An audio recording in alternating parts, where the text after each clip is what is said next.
संकेत कैलन मौसम के देखते हुए हमारे मास्टर साहब हारमोनियम मास्टर साहब धीरज मिर्जापुर से चल के आए हुए अब बेचारू इनहू का मौसम एकदम ठीक है बा हाँ बजावत है ना आई गीत के बड़ा बढ़िया संकेत कैलन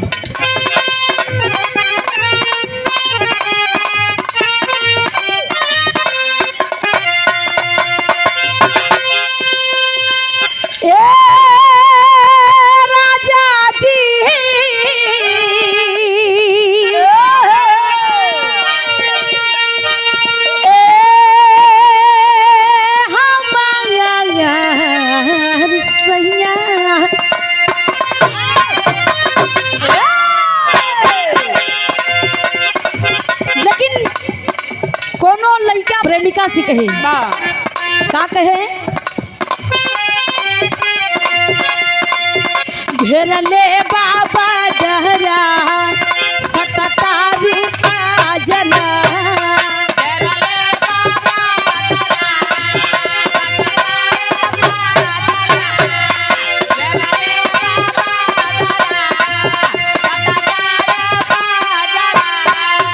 ऊपर से कहिले बारू कल कहला जरा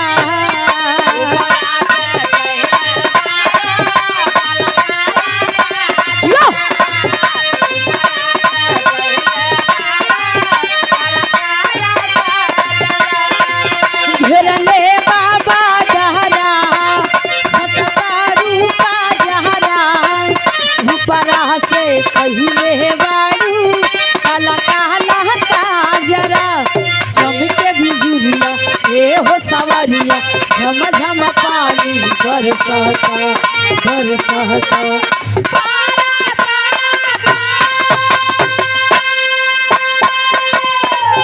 मर चढ़ल जवानी सैया दूध दूध के तरसता मर चढ़ल जवानी सैया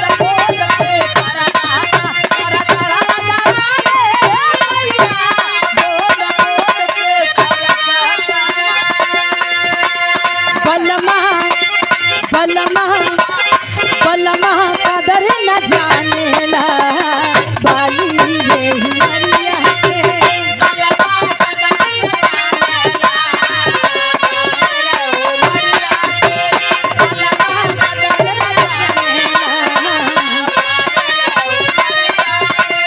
कबले जोगा के रहकी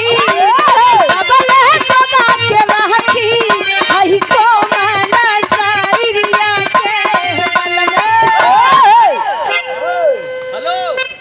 ये हमके स्कैन करत है देखाओ नाथों के अनाथों के नाथ के देख के हमका एक बात याद आई है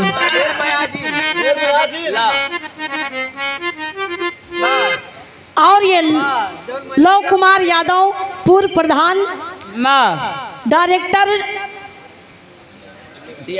DRM international school and college Madhupur के पाउन सरजिमी से ये 500 रुपये दे के सम्मान किया बहुत बहुत प्रणाम आशीर्वाद की कामना ईश्वर में सब भैया लोगन के स्वागत बा कबल जोगा के राखी कबल जोगा के राखी वही को माला सारी रिया के बलमा कदर न जानेला बाली रे हुरिया के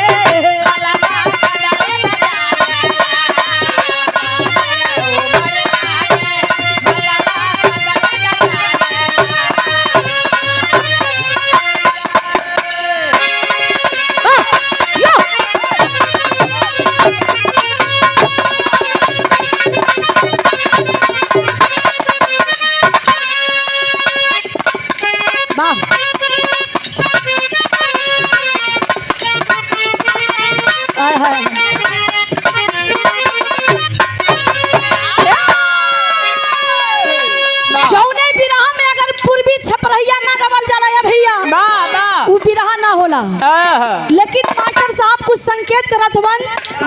कोनो भी गीत होती है इसमें दो भाव होते हैं। कहना का बा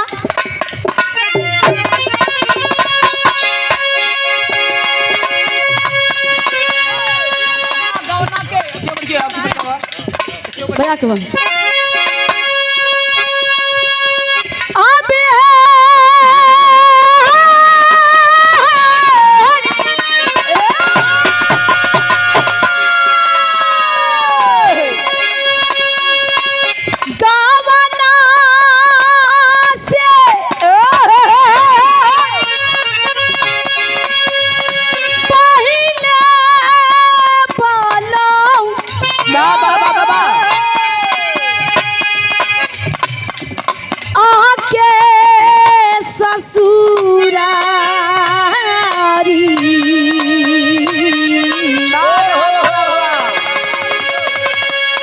हमके दिहला मारी हो, हमके दिहला मारी कई दिहला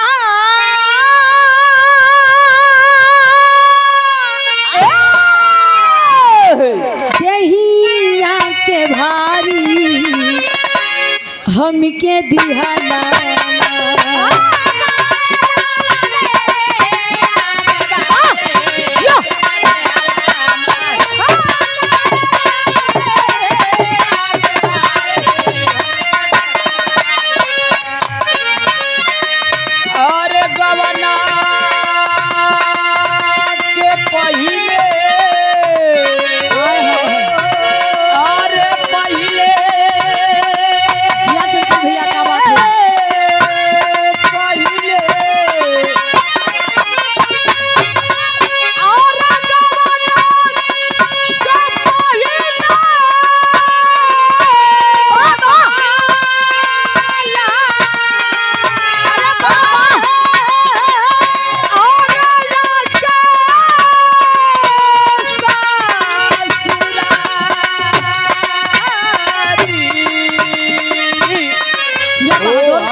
हमके दिहला मारी अरे तकई दिहला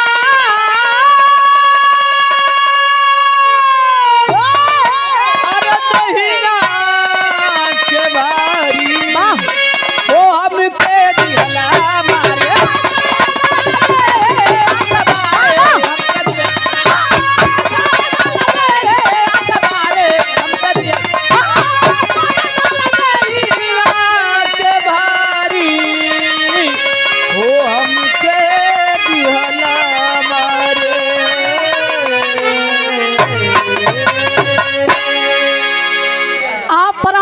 परम श्रद्धेय श्री डॉक्टर आनंद यादव अध्यापक साहब 100 रुपये देके सम्मान किए। बहुत बहुत प्रणाम बा, आशीर्वाद की कामना बा। ईश्वर में सब सकल पंच के नमस्कार बा। कहना बा एक 5 मिनट के निर्गुण भाव बा, विरहा के नंबर बाहर से बाटे बजा के बा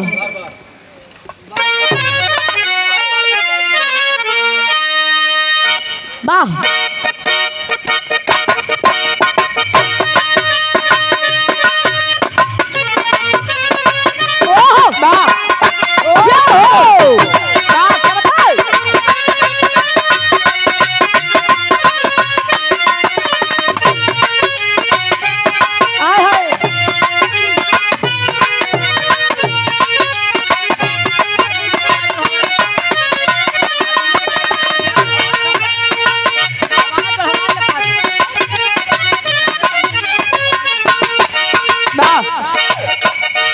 गीत के बड़ा बढ़िया संकेत कैलन।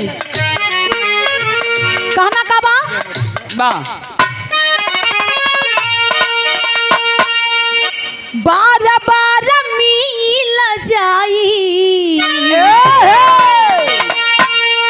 बार बार मिल जाई बार बार मिल जाई धन दौलतिया दोबारा ना मिली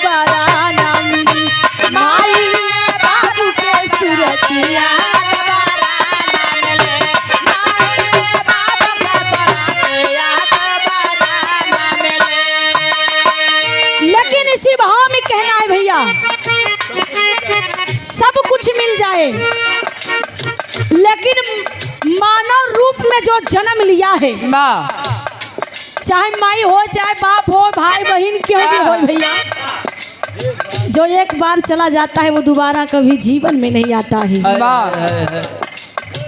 इसी बात से बड़ा दुख होता है कि आज कहा गया जिले रोजी बहाने मौत, केहू को बहाने कौने न कौने बहाने से मौत हो जाता है।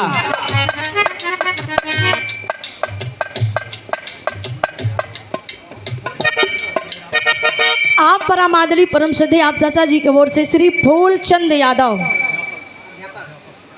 अध्यापक साहब ये गुरु जी की ओर से 200 रुपये दे के सम्मान के बहुत बहुत प्रणाम आशीर्वाद की कामना ईश्वर में सभी लोगों के स्वागत बा। लेकिन कभी जी लिखत हुआ आत्मा और परमात्मा से जब मुलाकात होती है तो परमात्मा आत्मा से एक बात कहती है, क्या छूटी जाई है बाबुल के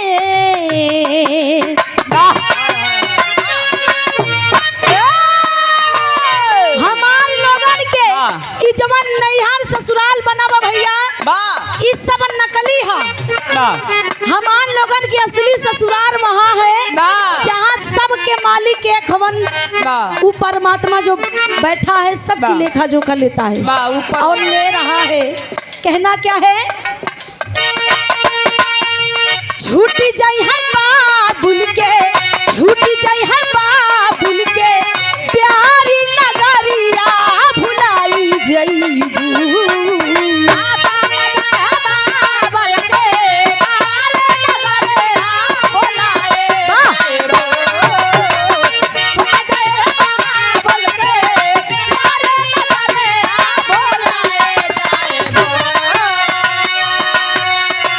छूटी जाई है बाबुल के, छूटी जाई है बाबुल के प्यारी नगरिया भुलाई जईबू।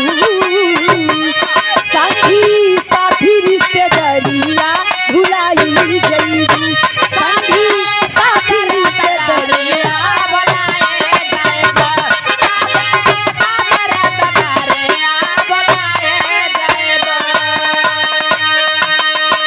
संगी साथी रिश्तेदारिया भुलाई जईबू। कौनो बहाना न चली भैया, लेकिन अंतरा के भाव में कभी बड़ी सुंदर लाइन लिखत हुआ का, टोलिया का हार लइके पिया जा बयई है,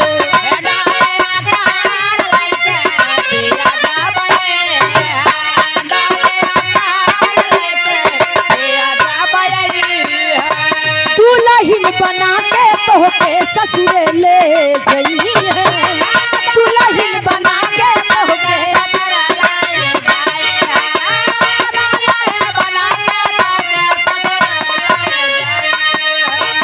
तानवा पे सोहे तोहरे,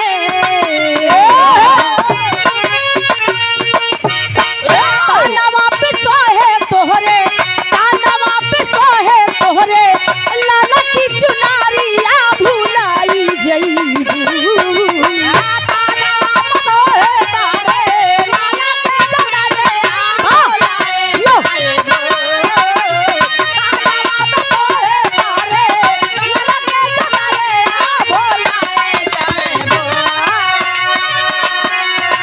तानवा पे सोहे तोहरे लाला की चुनारिया भुलाई जईबू।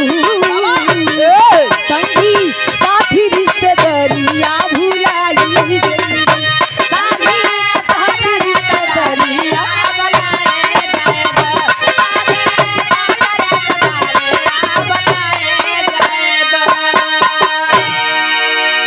दूसरे लाइन में कहना है, क्या कहना है,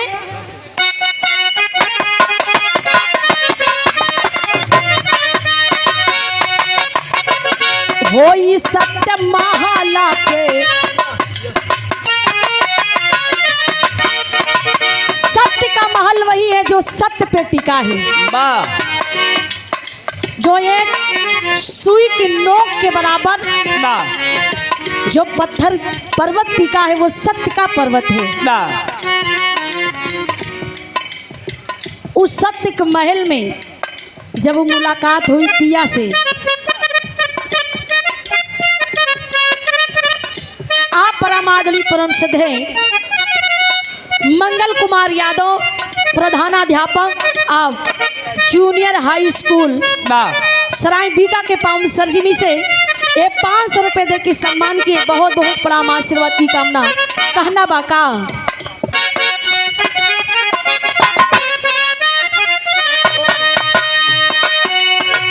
होई सत्य महाला पे पिया से मिला नावा,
कहना है, क्या कहना है?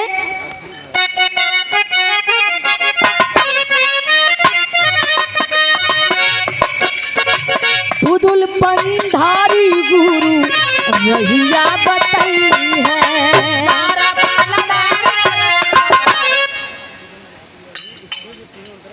आप परमादली परम श्रद्धेय आप श्री वीरेंद्र बहादुर यादव भट्टा मालिक 500 रुपए दे के सम्मान किए। बहुत बहुत प्रणाम, आशीर्वाद की कामना। माई भगवती करें आपको ऐसा भट्ठा चलत रहा, ईटा बिकत रहा है। हाँ हाँ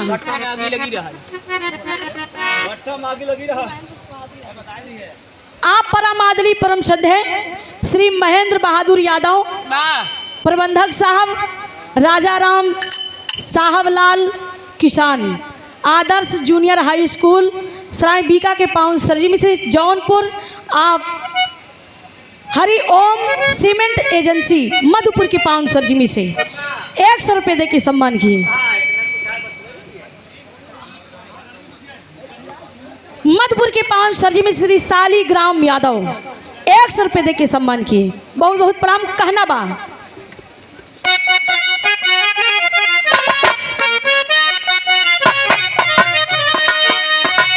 कभी कमल सिंह यादव सही समझई है,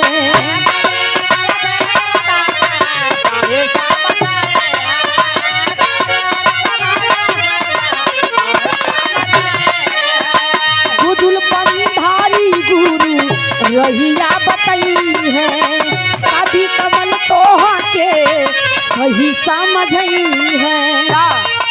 सोना सुहानी बोढ़े, सोना सुहानी बोढ़े, सत्य के चुनारिया भुलाई जई।